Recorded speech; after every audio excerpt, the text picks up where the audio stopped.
Simak pembahasan topik yang menjadi isu terkini dalam dialog Hai Bali Kengken jam 9 hingga jam 10 pagi di Pro 1 RRI Singaraja, siaran kanal informasi dan inspirasi.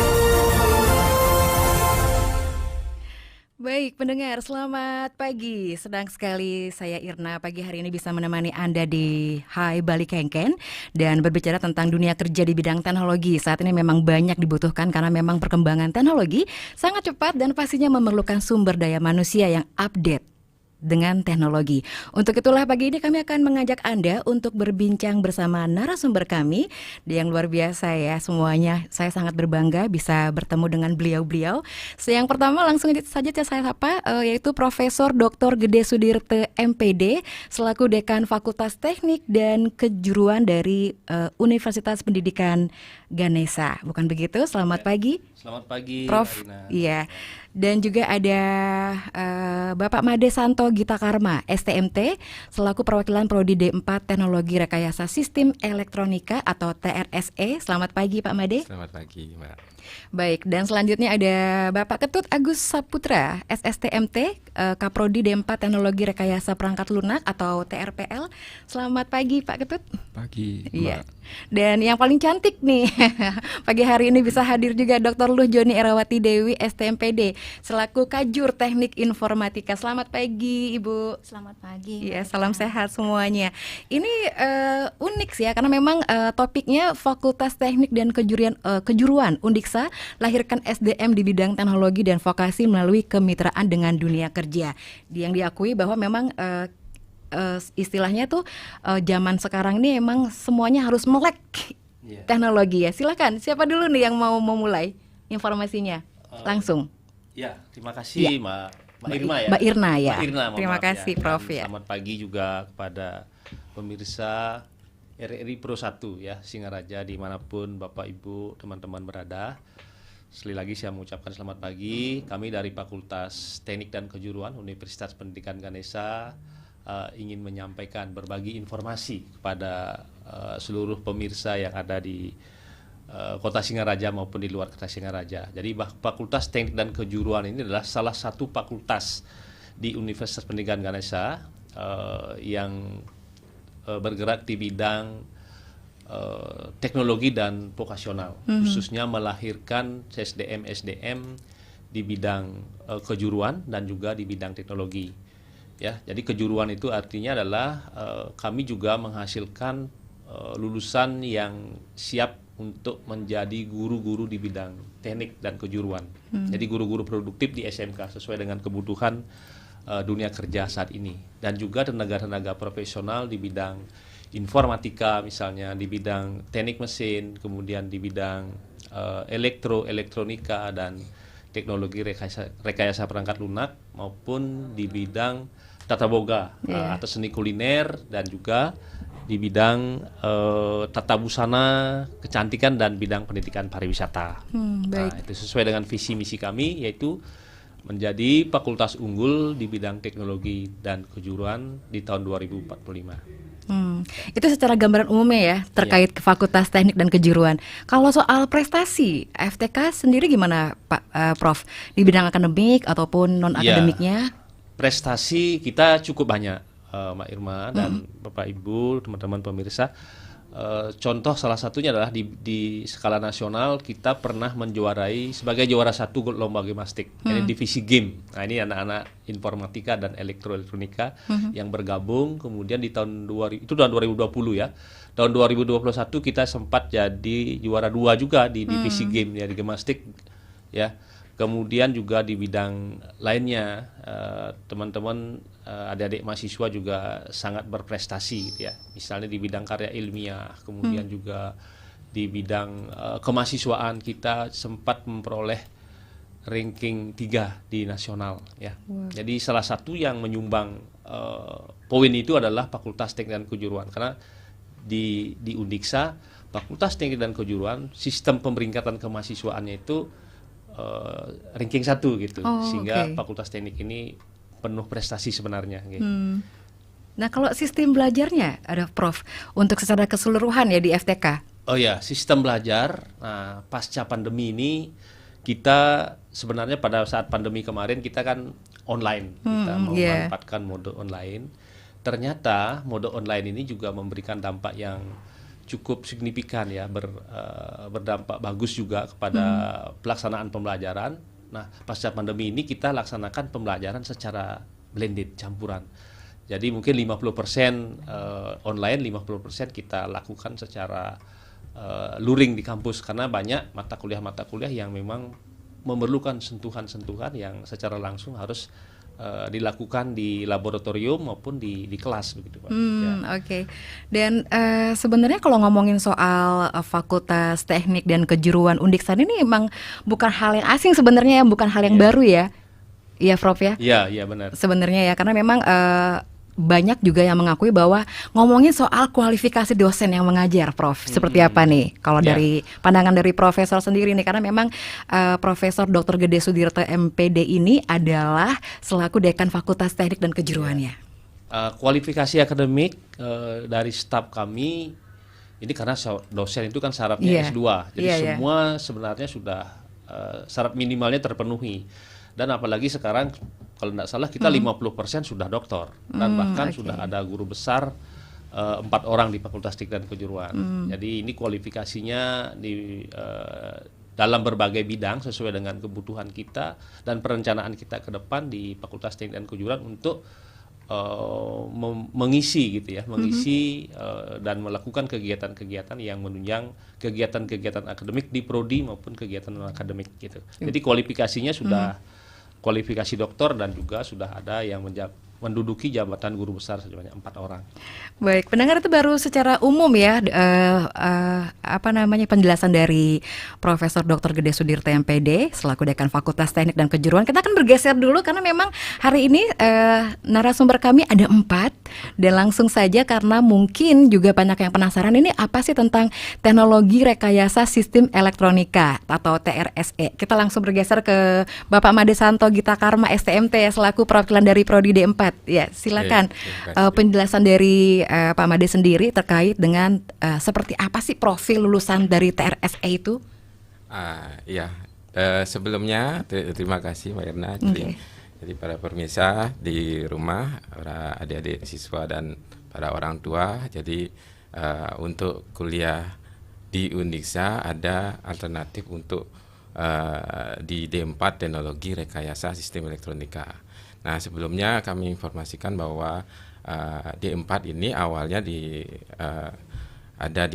diterbitkan di tahun 2002 dengan nama D3 Teknik Elektro, kemudian tahun 2007 berubah jadi D3 Teknik Elektronika, dan tahun lalu kami para D3 prodi D3 mengikuti program penyetaraan ke Diploma 4 Sarjana Terapan, dan kami sudah terbit menjadi D4 Teknologi Rekayasa Sistem Elektronika atau TRSE.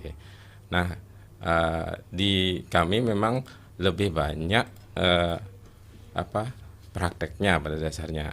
Dan ini sebenarnya dari profil tujuan dari prodi ini cukup banyak ya kita ini kan, karena di sini kan sistem elektronika tidak hanya di bidang elektronika dan terkait, tapi juga ada rekayasanya, sehingga teknologi yang terkini itu juga kita ikuti ya.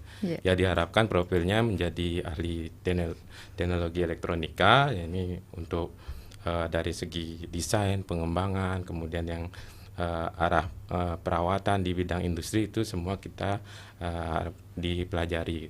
Kemudian di teknik rekayasa untuk integrasi sistem elektronika di bidang di industri maupun di akademik juga kita kembangkan. Kemudian menjadi ahli komunikasi dan jaringan, itu untuk mengelola jaringan, baik itu jaringan komunikasi, jaringan internet, dan jaringan nirkabel. Kemudian untuk ahli di bidang robotika dan kontrol, nah itu juga kita pelajari di sini. Jadi bagaimana mengoperasikan robot, jadi banyak robot juga kita punya ya. Nah itu yang menarik sekali ya. biasanya kita demo ke sekolah-sekolah menggunakan robot juga. Oh, oke. Nah, kemudian ahli teknologi IoT yang terkini itu ya, Internet of Things. Jadi kita mengintegrasikan perangkat elektronik dengan aplikasi yang terkait untuk produktivitas, keamanan dan lingkungan di bisnis dan industri. Nah, kemudian baik itu untuk sistem keamanan di elektronika dan teknologi digitalnya. Jadi tidak hanya di perangkat kerasnya saja, tapi perangkat lunaknya juga kita ajarkan dalam hal seperti pemrograman, pengolahan sinyal dan sebagainya. Oke. Dan kalau dari tahun lalu kita hitung-hitung di kurikulum itu yang persentase praktek teori dan teori itu sekitar 74% untuk praktek dan teorinya 26%. Jadi kita karena lebih banyak magang ada program magang dan itu sampai 2 kali dan juga KKN segala macam, sehingga kita praktek di kampus juga di industri juga untuk mempersiapkan mereka langsung diterima di tempat kerja gitu. Jadi dengan di kuliah D4 berbeda dengan S1 yang mungkin cenderungnya teoritis, dan ini kita lebih ke aplikatif yang diinginkan oleh spesifik tujuan kita kan di elektronika rekayasa. Nah itu diperlukan di industri, baik itu di hotel, di BUMN seperti kami di Angkasa Pura magang itu, dan di pembangkit listrik. Nah itu yang kemudian nanti mereka magang di sana diharapkan nanti sudah bisa diterima gitu. Oke. Dengan kualitas hitungannya kan dari Universitas Pendidikan Ganesha ini yang nggak diragukan lagi pastinya Pak ya. Oke. Nah ini kan profil lulusan dari TRSE sendiri sudah dijamin hasilnya seperti apa, karena memang banyakkan prakteknya daripada teorinya. Nah nantinya kalau misalnya ada yang tertarik gitu kan untuk mau mendaftar ke kejuruan ini, seperti apa prosesnya kalau dari fakultas sendiri? Apakah memang dari maksudnya gini, SMA-nya itu emang harus bagaimana, atau emang ada jalur apa seperti itu? Mungkin dijawab sama Profesor. Silakan Prof. Saya yang jawab Mbak silakan, Maya. Prof. Nah, ini sistem penerimaan mahasiswa baru di Universitas Pendidikan Ganesha. Kita masih mengikuti 3 jalur. Ada 2 jalur nasional, yang dulu namanya SBMPTN, sekarang SN. Nah, ini berubah namanya. Berubah warna lagi. Berubah nama lagi. SNPMB. SNP, sistem penerimaan mahasiswa. Sistem nasional penerimaan mahasiswa baru. Yang pertama ada yang namanya SN, sistem nasional berbasis prestasi. Dulu kan berjalur raport itu jadi prestasi dan portofolio. Ini sudah kita lewati dan hampir mendekati pengumuman. Kemudian yang kedua nanti ada yang melalui jalur SN BT, jalur tulis PBK gitu ya. Dan yang terakhir jalur mandiri yang kita sebut dengan jalur sistem penerimaan mahasiswa baru, jalur mandiri. Tetapi berbeda sekarang ini, yang jalur mandirinya ini tidak kita laksanakan tes lagi, tetapi calon mahasiswa itu diharapkan untuk yang ingin mengikuti perkuliahan atau yang ingin mendaftar di Undiksa harus mengikuti jalur SNBT yang jalur tulis ini. Karena nanti ketika dia tidak lulus di SNBT, di jalur nasional ini masih memiliki kesempatan untuk ikut jalur mandiri. Nah, nilainya ini yang diperoleh pada saat SNBT itu akan digunakan untuk sebagai syarat kelulusannya. Kalau dulu kan ada tes tersendiri, sekarang tidak. Gitu. Ini harus diperhatikan ya untuk pendengar yang mungkin tertarik, putra-putrinya ingin bergabung juga ya. Jangan lupa kalau Anda ingin bertanya, punya pertanyaan, nanti kami akan membahasnya lagi tentang Fakultas Teknik dan Kejuruan Undiksa lahirkan SDM di bidang teknologi dan vokasi melalui kemitraan dengan dunia kerja. Sesaat lagi. Pro 1. Anda masih mendengarkan Pro 1 RRI Singaraja 97,9 FM, 101,2 FM dan AM 1080 kHz. Pro 1. the new mobile application RRI Playgo. Dapatkan fitur-fitur baru di new RRI Playgo.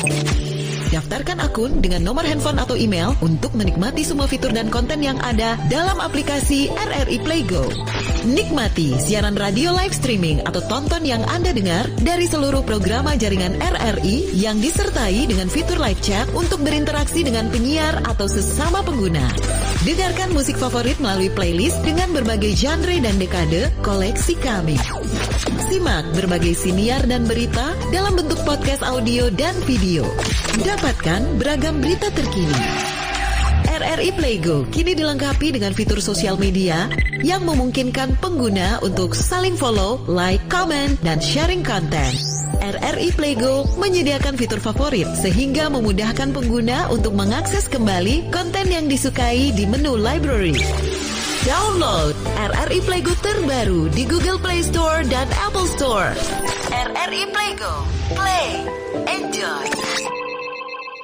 Baik, pendengar masih di Hai Bali Kengken pagi hari ini dan kita akan bertanya dengan salah satu narasumber yang paling cantik pagi hari ini. Selamat pagi, Dr. Lu Joni Erawati Dewi, STMPD selaku Kajur Teknik Informatika. Selamat pagi, Ibu. Selamat pagi, Iya, Mbak ini Irna. banyak yang penasaran juga nih tentang jurusan Teknik Informatika dan program studi apa aja nih yang sebenarnya bernaung di jurusan Teknik Informatika. Iya, terima kasih Mbak. Jadi jurusan Teknik Informatika di bawah naungan Fakultas Teknik dan Kejuruan itu di bawah jurusan ini ada 4 prodi. Jadi Baik. yang pertama itu yang muncul di tahun 2009 itu adalah manajemen informatika. Jadi masih diploma 3 Iya, waktu diploma itu. 3 ya. Kemudian berikutnya 2007 ada pendidikan teknik informatika. Sekarang namanya prodi. Kalau dulu jurusan pendidikan teknik informatika. Nah, setelah itu pada 2018 kemarin muncul 2 prodi baru, yaitu prodi program studi sistem informasi dan yang paling terakhir adalah program studi ilmu komputer. Oh wow, berarti banyak ya Bu ya? Iya. Sangat luar biasa. Ada Iya, 4 prodi. 4 prodi ya, iya iya. Nah, D3 manajemen informatika sekarang sudah beralih jenjang ya menjadi level diploma. Mungkin Bapak Ibu mengenalnya D4. D4 ya. Tapi sarjana terapan biasanya bila kalau sebutannya istilahnya. seperti itu ya, Iya, oke. Jadi Nih, nanti gelarnya juga sarjana terapan di belakangnya. Oh gitu, baik. Nih dengar-dengar ada kerjasama dengan Iduka? Oh iya, betul. Itu seperti apa tuh Ibu? Ya, betul sekali. Jadi pembelajaran sekarang ini kan kita mengikuti kurikulum Merdeka ya. Jadi kita selain dibekali di bangku kuliah, jadi kita melibatkan dari dunia industri dalam pembelajaran itu. Kita bekerja sama dengan beberapa industri yang ada baik di Bali sendiri maupun yang di luar Bali. Misalnya dari Jakarta, nah itu bentuknya misalnya dalam bentuk kuliah umum atau dalam bentuk praktisi mengajar, kemudian ada memberikan alat untuk bisa kami pakai mahasiswa. Oh oke. Jadi ada kesempatan ya mahasiswa untuk berkegiatan di luar kampus? Iya, betul sekali. Oke. Tapi itu diatur ya dalam Merdeka Belajar Kampus itu? Iya, sudah diatur. Sudah diatur ya. Terus kalau soal peran praktisi Bu untuk melakukan kolaborasi dalam bentuk pendidikan atau perkuliahan itu seperti apa? Kami ada program praktisi mengajar. Jadi itu programnya ada yang dari pusat maupun ada yang ada dari pusat juga? Ada. Oh wow, maupun oke. ada yang dari Undiksa. Oh, oke. Dan ada beberapa juga dari industri yang memang mereka berinisiatif seperti tahun lalu ada dari Dana gitu, yang berinisiatif menawarkan untuk menjadi praktisi mengajar di Undiksa. Oke. Jadi praktisi untuk melakukan kolaborasi ini bisa dalam pendidikan ataupun perkuliahan tersebut ya. Nah kalau ngomongin soal prestasi, ini kan kita pengen tahu dong hasil dari pendidikan yang dijalankan oleh mahasiswa-mahasiswi di sana seperti apa. Mahasiswa yang berprestasi itu baik di bidang akademik ataupun non akademik yang sudah pernah diraih mahasiswa yang Nah, mungkin tadi Bapak Dekan sudah menyampaikan sama ya berarti ya? Iya. Oke, kurang lebih sama berarti. Iya. Oke. Jadi kalau soal kelas internasional Iya. juga Saat ini ada 3 program studi di jurusan Teknik Informatika yang sedang inisiasi kelas internasional. Nah, untuk program studi ilmu komputer sudah menerima mahasiswa internasional 2 orang dari Timur Leste. Oh, Timur Leste, baik. Ini lengkap sekali ya kalau kita ngobrolin soal topik pagi hari ini, pendengar. Jadi sekali lagi jika Anda ingin bertanya dengan narasumber kami yang kebetulan memang ada 4, baru 3 yang kita ajak ngobrol. Saatnya sekarang kita menuju Kaprodi D4 Teknologi Rekayasa Perangkat Lunak terlebih dahulu sebelum kita ngobrol lagi dengan penelpon atau pendengar yang hari ini sudah mendengarkan dialog interaktif Hai Bali Kenken ya, yaitu saya langsung sapa Bapak Ketut Agus Saputra SST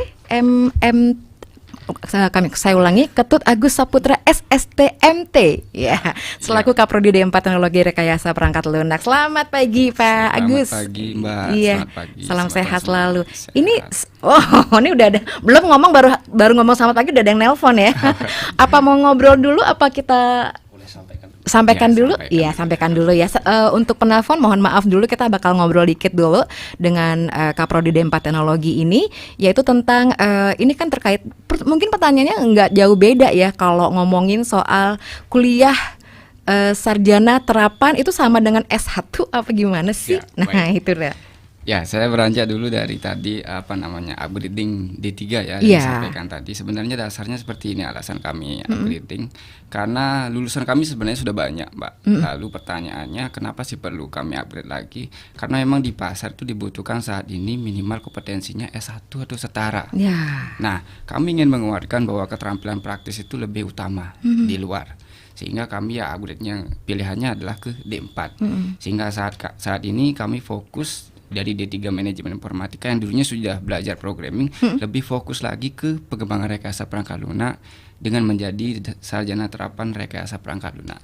Dan ini memang sudah setara dengan S1 sesuai dengan edaran Kemendikbud. Jadi adik-adik ini sah ya? Ya sah, tidak perlu ragu lagi. Jangan ragu-ragu lagi. Ada gelarnya. Ya benar, sudah ada gelarnya STRKOM nanti jadi sama. Oke, baik. Kemudian pertanyaan berikutnya lalu apa sih yang kami tonjolkan untuk menjadi unggulan nih S1-nya. Karena S1 Ilkom dan SI itu kan memang sudah dikenal ya, terkenal.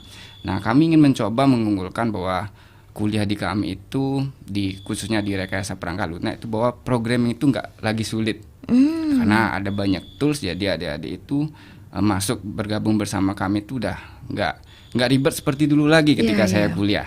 Nah, itu juga didukung oleh ikatan alumni kami yang cukup luas dan hampir 1000-an sudah berkarir baik sebagai programmer kemudian sebagai startup juga, sehingga mendukung juga pengembangan kami khususnya dalam mitra industri. Jadi saat ini kami telah menjalin 11 industri yang ada di Bali maupun nasional, dan kemarin kami juga sudah menjajaki sampai ke Thailand untuk mendukung program internasional Undiksa. Jadi TRPL dan Teknik Informatika ya ke Thailand untuk menjajaki program kerjasama penelitian dan PKL mahasiswa.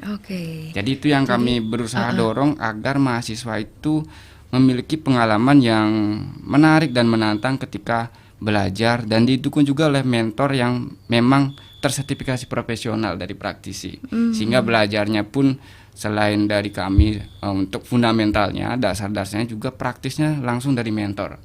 Sehingga harapan nanti lulusan kami itu dapat berkarir lebih cemerlang, bersaing, dan memiliki kompetensi yang memang dibutuhkan saat ini. Jadi emang kalau dibandingkan dengan program sarjana komputer lainnya, TRPL ini unggulan ya? Ya, kami mencoba membuat unggulan bahwa praktikum itu lebih menyenangkan lah. 70% praktikumnya. Sedangkan kalau untuk mahasiswanya memang diberikan pengalaman juga ya, belajar terkait pemrograman. Nah, benar. Seperti itu ya. Jadi pemrograman dasar itu wajib di seluruh teknik informatika, Mbak. Tapi kami lebih ke fokus praktikum dan juga membekali mahasiswa dengan soft skill seperti public speaking, bahasa Inggris kami tingkatkan karena di luar sana ternyata itu dibutuhkan sekali untuk mereka berkarir, supaya mereka tidak hanya pintar teknis tapi jejaring mereka kurang sepeda seperti itu. Baik. Ya. Wow, ini makin seru nih. Silakan untuk Anda yang ingin bergabung, kami berikan kesempatan untuk bertanya ya, sekali lagi melalui line telepon kami di 0362 24644. Baik, langsung saja kami sapa penelpon pertama pagi ini. Halo, selamat pagi RRI Singaraja. Halo. Iya, selamat pagi. Nggih. Iya, yang Astawa yang pulang. Nggih, Pak Astawa. Nggih. Pak narasumber, sepertinya generasi kita ini sedang merasakan bagaimana masalah kehidupan ini itu berkelanjutan secara positif, sehingga banyak pemerhati dalam hal menata kehidupan bisa menciptakan teknologi yang mutakhir. Kalau berbicara soal masalah teknologi, saya ingat dengan Presiden kita pertama Bung Karno.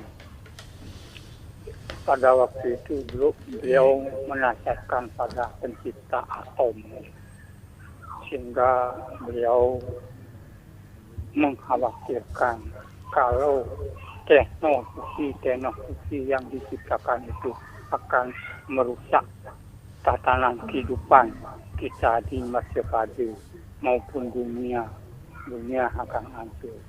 Nah, itu yang bertanya pada narasumber,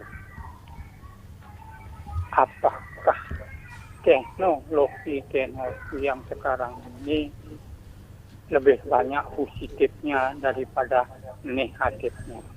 Suatu contoh seperti teknologi yang disiapkan oleh para penggelut teknologi untuk kehidupan kita, seperti HP, kan banyak sekali dipergunakan hal-hal yang negatif gitu, sehingga kehidupan kita tidak makin aman, tidak makin serasi.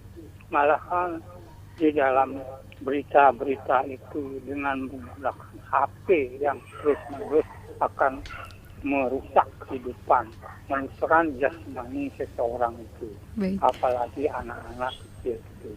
Okay. Nah, menurut Bapak sebagai narasumber, sebagai sampai sejauh mana teknologi itu dipergunakan dengan baik dan bijaksana. Sekian, terima kasih. Mohon maaf lahir dan batin. Om Santi. Nggih. Suksma Pak Astawa yang menanyakan bahwa sampai mana dan seberapa bagusnya teknologi itu digunakan secara bijaksanakah nantinya. Kita tanyakan langsung sama narasumbernya mungkin ya. Sebelum kami buka lagi, sudah ada yang penelpon lagi. Siap lagi ya Pak, nggih?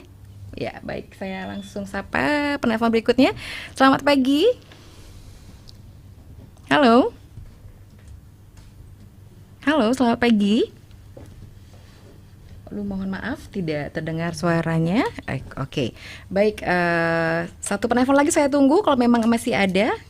Sebelum saya membacakan pertanyaan melalui WhatsApp kami di 0811 399 9790. Baik, kalau memang tidak ada, langsung saja saya akan membacakan pertanyaan dari salah satu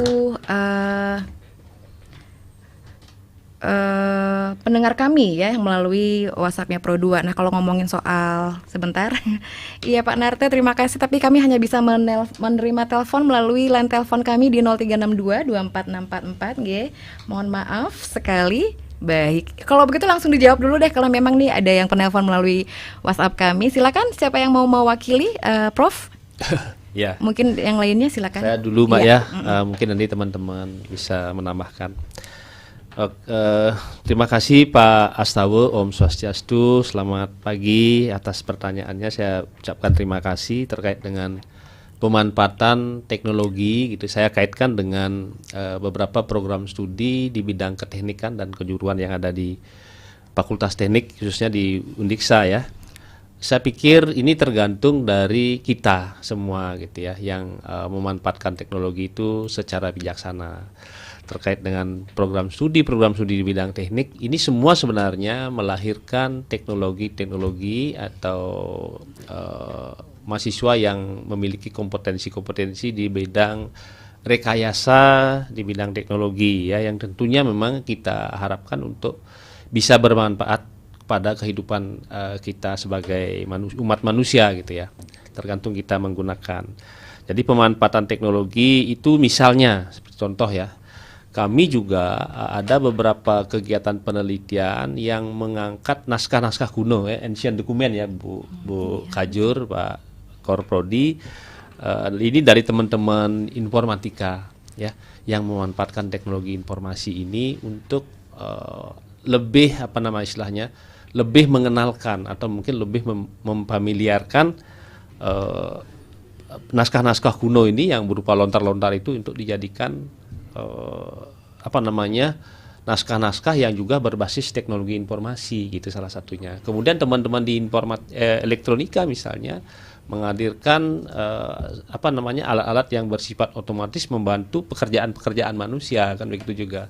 Dan juga di teman-teman di teknologi yang lainnya seperti itu gitu.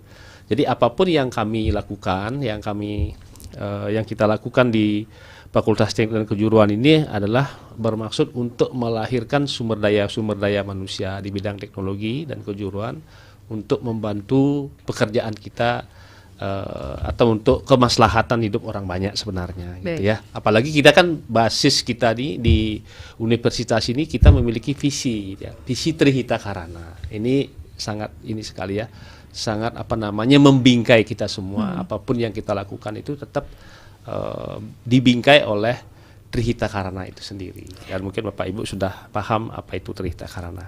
Mungkin ada yang menambahkan nanti. Ada? Izin menambahkan ya, silakan Pak Agus ya. Ya benar sekali Pak Dekan, Pak Astawi, izin saya menambahkan sedikit. Bahwasanya memang benar teknologi itu seperti pisau ya, bermata dua. Kami ingin fokus bahwa bagaimana peserta didik kami juga mampu memanfaatkan teknologi ke arah yang lebih baik. Tidak hanya fokus pada peserta didik, tapi kami juga melalui program-program pelatihan, kami juga ingin bahwa generasi muda sejak dini aware terhadap teknologi. Contoh simpel misalnya, mungkin anak-anak SMA atau SMP saat ini sudah pintar scrolling sosial media. Nah, itu yang mungkin menjadi buruk ketika mereka dimanfaatkan menjadi target market untuk TikTok atau Instagram. Nah, kami melalui program-program yang kami kemas pelatihan, kami memberikan program pelatihan kepada SMA bagaimana mereka membuat produk inovatif mungkin seperti pembuatan filter di Instagram. Jadi hal sesimpel itu yang mungkin kami sejak dini kenalkan ke calon peserta didik kami, supaya tidak hanya menggunakan Instagram saja, menggunakan filter saja, tapi bagaimana mereka bisa membuatnya dan menghasilkan barangkali mungkin bekal atau uang dari hasil penjualan filter seperti itu. Jadi banyak manfaatnya, tidak hanya hal negatif yang mereka peroleh. Jadi seperti itu mungkin yang bisa saya tambahkan, Pak Astawi. Baik, mungkin ini saya bakal membacakan satu pertanyaan lagi ya kepada narasumber kami untuk pertanyaan yang melalui WhatsApp ya. Baik, penelpon belum ada ya. Baik, untuk pengirim WhatsApp kami, selamat pagi Dayu. Saya tertarik karena saya punya adik yang kayaknya tertarik sama teknologi. Pertanyaannya adalah sistem belajar secara keseluruhan di FTK itu seperti apa, dan apakah ada kerjasama dengan luar negeri, maksudnya benar-benar ke luar negeri gitu sih. Terima kasih untuk jawabannya dari Dayu untuk Bapak dan Ibu sekalian. Baik, silakan. Saya dulu Bu ya. Sistem belajar sudah saya sampaikan tadi. Saat ini pasca pandemi kita memanfaatkan dua mode ya. Yang pertama mode daring dan juga mode luring gitu. Jadi ini kita kombinasikan dan kami rasa sangat efektif untuk membantu aktivitas pembelajaran. Jadi karena juga di FTK ini juga lebih banyak pembelajaran kita lakukan di laboratorium dan juga memanfaatkan dunia usaha dan dunia industri itu secara penuh bisa terlibat dalam proses pembelajaran dan pemberian pengalaman kepada peserta didik untuk menambah kompetensi seperti itu. Nah, kemudian yang kedua apa tadi Mbak? ke luar negeri. Apakah memang ada kerjasama dengan luar negeri? Benar-benar luar negeri. Benar-benar luar negeri ada. Ini maksudnya ada benar-benar luar negeri itu gimana ya? Punya program fast track. Nah, jadi fast track namanya, bekerja sama dengan MCUT di Taiwan ya. MCUT itu singkatannya dari Minci ya, Minci University of Technology. Nanti program fast track ini dilakukan di 2 tempat oleh mahasiswa S1 yang ada di FTK maupun di Undiksa. Bisa kuliahnya S1-nya sampai semester 6 di Undiksa, kemudian secara lebih cepat bisa melanjutkan S2 di Minci. Tetapi ini butuh persyaratan kualifikasi, maksudnya adalah terkait dengan kemampuan akademik dan juga kemampuan berbahasa Inggris. Ya, ini diseleksi gitu. Jadi mahasiswa ini make sure bahasa Inggrisnya dulu nih gitu ya. Ini memiliki kesempatan untuk belajar di sana sehingga dalam waktu 5 tahun mereka dapat gelar 2, sarjana teknik dan juga magister teknik di Minci University di bidang informatika, di bidang teknik mesin juga ada ya, manajemen saya lihat juga ada, dan juga di bidang di bidang-bidang lain ya, banyak itu yang nanti bisa diikuti gitu. Baik. Mungkin bisa ditambahkan Pak Siapa Ibu? Kajur ya. Nah, karena beliau yang menyelenggarakan. Silakan Bu. Iya, terima kasih Mbak Irna. Betul seperti yang disampaikan oleh Pak Dekan. Jadi kami ada program fast track. Jadi di semester 7 itu mahasiswa S1-nya itu menyelesaikan skripsinya di Undiksa, kemudian sekaligus mengambil S2-nya di Taiwan. Sekarang ini sudah ada 2 angkatan yang di Taiwan. Gitu. Sebenarnya kalau COVID itu tidak ada, sudah angkatan ketiga, tetapi karena COVID karena waktu situasi itu jadi batal berangkat yang angkatan pertama. Nah, ada beberapa kalau dari TI untuk saat ini yang sudah ngambil di situ di MCUT kurang lebih ada 5 orang. 5 orang di situ. Jadi sudah selesai S1-nya di Undiksa. Nah, selain itu ada juga program magangnya yang ke luar negeri. Nah, yang sudah berlangsung kemarin dari MI itu ada yang ke Filipina, ke Vietnam. Nah, karena programnya kemarin belum masuk Merdeka Belajar, jadi magangnya di sana selama 3 bulan. Nah, saat ini seperti tadi sudah disampaikan oleh Bapak Korprodi, jadi sedang dirintis untuk program magang yang ke Thailand sesuai dengan program kurikulum Merdeka Belajarnya. Dan beberapa universitas lain juga ya di Prancis kita juga jajangi, dan beberapa tempat lain. Termasuk juga yang kependidikan, Mbak. Jadi asistensi mengajar itu PPL namanya dulu. Pembelajaran di sekolah itu kita laksanakan juga di luar negeri. Dari Thailand, Vietnam, Malaysia dan lain sebagainya. Baik. Boleh ada pertanyaan lagi? Ini yang seru karena memang banyak sekali yang tertarik ternyata ya. Baik, ini ada dari Pak Narta yang ingin bertanya kepada Bapak dan Ibu narasumber, apakah bisa diterima atau ada kemudahan bagi pelamar jalur mandiri yang punya KIP atau beasiswa bidik misi, terus untuk mohon ada pembinaan juga lewat proyek FTK untuk pelatihan desa berbasis digital untuk Kelurahan Banjar Tegal, lokasinya mungkin, terus ada juga adakah wewenang di FTK bisa ikut melacak seperti cyber di kepolisian jika ada kehilangan handphone dan lain-lainnya atau nomor sandi gitu, apakah bisa? Salam harmoni Undiksa unggul. Kayaknya Pak Suputro nih. Bagiannya Pak Agus nih ya. Pak Agus Suputro ya, silakan.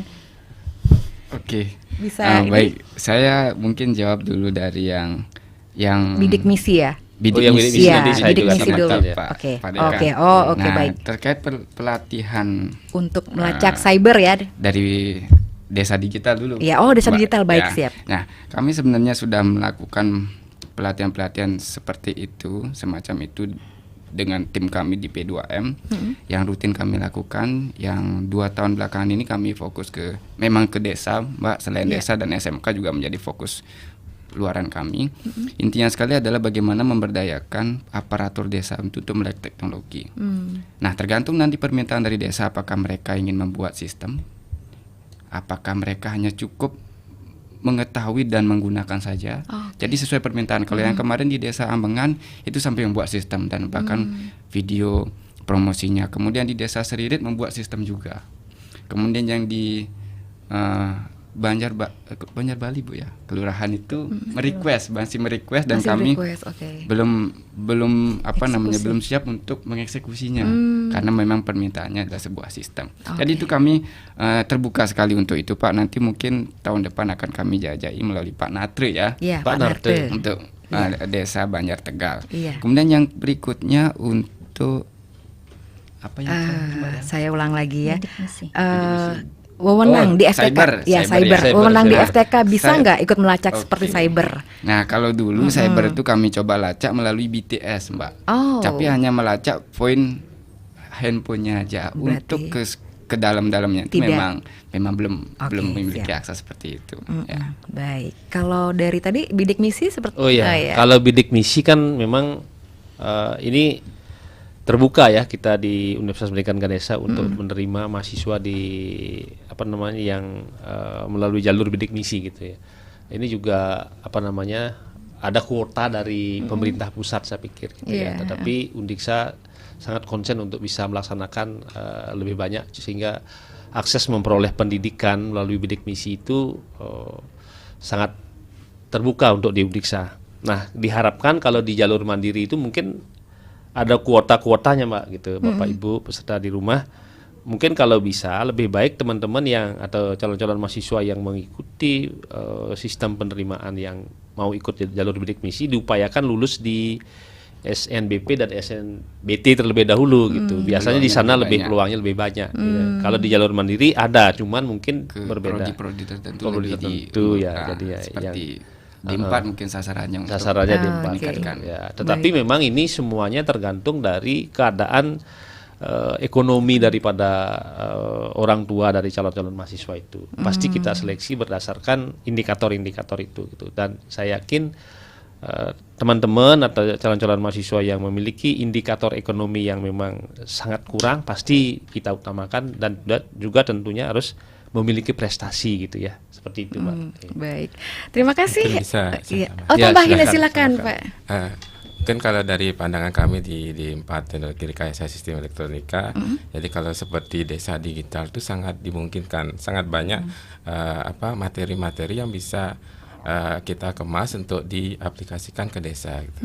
Contohnya yang tahun lalu saya sendiri pengabdian itu di Desa Tianyar Barat. Saya memberikan pelatihan untuk pembuatan hotspot mikrotik ya. Jadi kita juga ada pembelajaran mikrotik ya di kampus, kita selipkan di mata kuliah, dan bagaimana membuat voucher yang internet dengan secara gratis dan langsung banyak gitu, sehingga itu berpeluang dari segi bisnis. Nah kemudian sebelum-sebelumnya juga kita mengadakan pelatihan seperti IP kamera, dan juga ada rekan kami yang memberikan pelatihan untuk aplikasi di pembacaan bahasa Bali gitu ya, tulisan Bali. Nah itu banyak sekali hal-hal yang bisa kita explore nanti di digital. Beberapa teman kami juga melakukan itu. Dan juga untuk bidik misi ya sangat berpeluang sekali, karena kami kan juga termasuk prodi yang jarang peminatnya. Nah itu peluang untuk masuk dengan skim bidik misi itu sangat bagus sekali. Dan kita kemarin sudah ada beberapa yang dari bidik misi ya, walaupun mereka dari keluarga yang kurang mampu, misalnya laptop pun juga tidak punya ya, hanya HP saja ya, kita di kampus juga ada lab komputer. Jadi komputer kita sudah bagus Omni, dan itu bisa dipraktekkan, digunakan untuk mahasiswa pembelajaran gitu. Terima kasih. Baik Pak Made, kita angkat telepon lagi ya. Baik, nih kayaknya makin siang makin panas nih kayaknya nih. Baik, selamat pagi RRI Singaraja. Halo. Makin siang makin gulem. Oh, makin gulem ya, di luar makin gulem ya Pak ya. Apa kabar? Om Swastiastu. Siapa ini? Dengan Mbak Irna, Pak Made Ribek. Mbak Irna Wati Guru. Iya, apa kabar Pak? Mbak Irna yang langsing itu ya? Iya, benar. Tapi bulat, langsing tapi bulat. Silakan Pak Made. Iya. Ampura Bapak narasumber nih, yang pernah dengar tentang bidik misi. Karena kebetulan anak yang memperoleh itu dulu di SD itu picatur Pak ya. Tahun 2007 anak saya Pak. Terus memang dia berlanjut sampai, tapi di STY dulu Pak nih. Itu di nasional termasuk juara berapa ya Pak? Yeah. Sekarang mungkin mudah-mudahan udah bekerja. Oke. Astungkare. Jadi sehingga hal itu memicu anak-anak kita untuk berprestasi. Tapi ampura Pak nih, yang dari anak pertama itu tahun 92 Pak nih, itu atlet pon Pak, Kimpo. Ewa gadine Pak, ewa gadine yang ide di Lumpang Mangkai. Para atlet nasional Pak nih, ampura Astungkare makin kondisi keadaan ini semakin baik sehingga anak-anak yang berprestasi atau yang belum terketuk artinya untuk meraih prestasi. Nah, itu. Aman ke kemanten Bapak. Nggih. Jadi harapannya bahwa suksema Pak Made Ribek. Om Santi Om. Baik, ini harapannya Pak Made Ribek adalah semoga memang visi bidik misi ini memang nyampe gitu hitungannya ya kepada mahasiswa-mahasiswi yang memang kepingin sekali kuliah gitu, terutama yang mungkin mau ke FTK ya. Sukses selalu. Nah, kita masih ngobrolin lagi nih tapi waktunya lagi dikit. Ini secara global nih kalau kita ngomongin soal program yang program FTK ini ya. Baik, saya sapa dulu ya mumpung kita masih ada kesempatan ngobrol dengan pendengar. Selamat pagi. Selamat pagi. Iya, selamat pagi. Om Swastiastu. Semoga hari hidup jaya di udara. Terima kasih.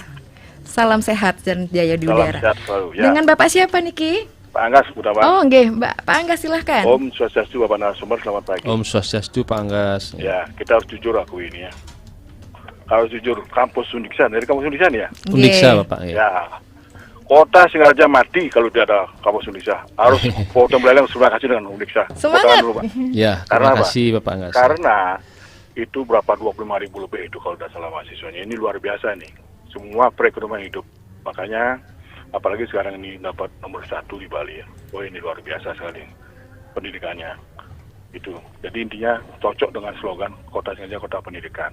Nah, cuman satu hal sendiri yang saya nanti di sini tegaskan, saya sebagai masyarakat dan saya di sini banyak saya lihat bahwa di kampus ini kan ada tenaga pengajar. Mohon maaf mungkin di luar konteks ya. Tenaga pengajar di bidang hukum. Salah satu mungkin ada beberapa lawyer yang mengajar. Jadi tolong sampaikan kepada, saya sudah sampaikan sama Pak Rektor Pak Alasmawan yang terpilih ya. Jadi begini, jadi banyak sekali mahasiswa itu diajak berpolitik gitu, nyetor KTP. Ini riskan sekali nih Pak, karena ini temuan ini mohon maaf, ini mudah-mudahan bisa disampaikan juga dengan yang lainnya agar nanti tidak ikut serta, apalagi tidak demo salah satu di partai itu nggak boleh itu kalau bisa jangan, biar tidak tercoreng pendidikan kampus Undiksa Singaraja. Itu aja saran saya Pak. Terima kasih. Om Santi Om. Terima kasih Pak Anggas ya. Mungkin hanya masukan saja nggih Pak, nggih saran dan ya. Baik, mungkin satu pertanyaan terakhir yang saya terima ini ya melalui WhatsApp-nya Pro2 di 0811 399 9790. Jadi selamat pagi Bapak Ibu narasumber. Ini adalah yang saya ingin ketahui adalah perbedaan yang bisa dibanggakan dari FTK dari fakultas lainnya apa sih sebenarnya? Mungkin saya pengen dengar dari setiap tadi penjelasannya yang saya ingin dengar dari setiap penjelasan dari 4 narasumber sekaligus. Baik, terima kasih nih karena saya punya anak putri yang akan lulus tahun ini. Doakan ya Pak bisa diterima di Undiksa. Oke. Baik, silakan. Siapa yang mau menjawab dulu? Mungkin Profesor. Ya, saya dulu. Iya, silakan Prof. Dari Ibu siapa? Enggak ada namanya. Enggak ada namanya ya. Terima kasih atas pertanyaannya. Yang pertama, apa sih perbedaannya antara Fakultas Teknik Kejuruan dengan fakultas yang lainnya? Dari segi namanya kan sudah mungkin Bapak Ibu sudah memahami bahwa kita memiliki visi misi di bidang teknologi dan kejuruan. Jadi untuk melahirkan sumber daya manusia yang profesional gitu ya di bidang keteknikan masing-masing, ada teknik informatika, rekayasa perangkat lunak, rekayasa sistem elektronika. Kemudian juga di bidang pendidikan kejuruan untuk menghasilkan calon-calon guru profesional di bidang keteknikan dan kejuruan itu tentunya untuk mengisi kalau pekerjaan-pekerjaan di bidang guru produktif di SMK. Contoh misalnya pendidikan teknik informatika. Jadi untuk menghasilkan guru teknik informatika, kemudian teknik elektro ya untuk menghasilkan guru-guru SMK di teknik elektro, bidang teknik elektro, kemudian teknik mesin, pendidikan teknik mesin menghasilkan guru-guru produktif di bidang teknik mesin.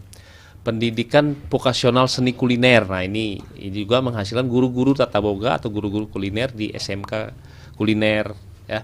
Pendidikan pariwisata gitu. Kita memiliki konsentrasi di bawah program studi pendidikan kesetaraan keluarga ya. Kemudian pendidikan tata rias dan tata busana. Ini juga menghasilkan guru-guru yang bergerak di bidang pariwisata dan tata busana dan kecantikan itu. Termasuk yang profesional kan ada program studi program studi sistem informasi ilmu komputer, D4 teknologi rekayasa perangkat lunak, D4 teknologi rekayasa sistem elektronika. Nah, itu yang teknik murni. Ke depan kita juga akan membuka beberapa program studi teknik sipil misalnya, arsitektur dan beberapa program studi yang prospektif di dunia kerja gitu. Nah, inilah yang menjadi perbedaan kami dengan fakultas yang lain yang ada di Universitas Pendidikan Ganesha. Jadi kami bergerak di bidang menghasilkan SDM di bidang teknologi dan bidang pendidikan kejuruan. Baik, itu secara global ya. Secara global. Nanti ditambahkan oleh tambahkan lagi ya. Mungkin karena memang nih setiap yang dijelaskan tadi tertarik sekali nih kayaknya Ibu nih ya. Silakan. Sekarang giliran Pak Agus ya. Saya dari, mungkin duluan. Ya, silakan. Ya.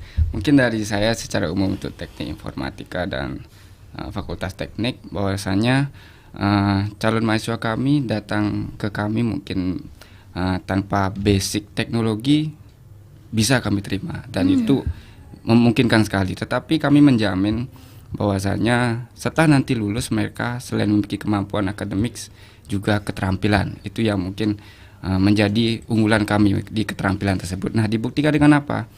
Setiap tahun kami selalu memiliki program sertifikasi kompetensi yang diakui memang oleh industri, Mbak. Jadi ketika nanti mereka lulus, selain akademis, keterampilan juga menjadi yang utama kami harus jamin mereka miliki. Dan peluang kerja itu luas sekali, tidak hanya di software development, tetapi juga perbankan bisa, bagian tim IT, kemudian pabrik, hotel itu semuanya bisa masuk. Jadi itu mungkin Ibu tambahan dari saya, mungkin ke Pak Santo. Pak Marisanto ya, silakan. Ya, terima kasih.